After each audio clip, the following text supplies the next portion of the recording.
Hello everyone, today we will talk about how to fix or how to solve the problem of too many requests on Snapchat.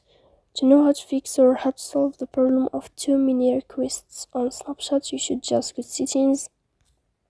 And first, you can go to Snapchat and you can click here. In the first, you can go to first stop and you can click OK. After that, you'll enter to the window of storage.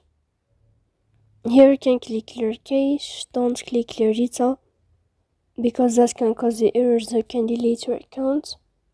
In the end, you can turn off your Wi-Fi, and you can turn on your Wi-Fi again.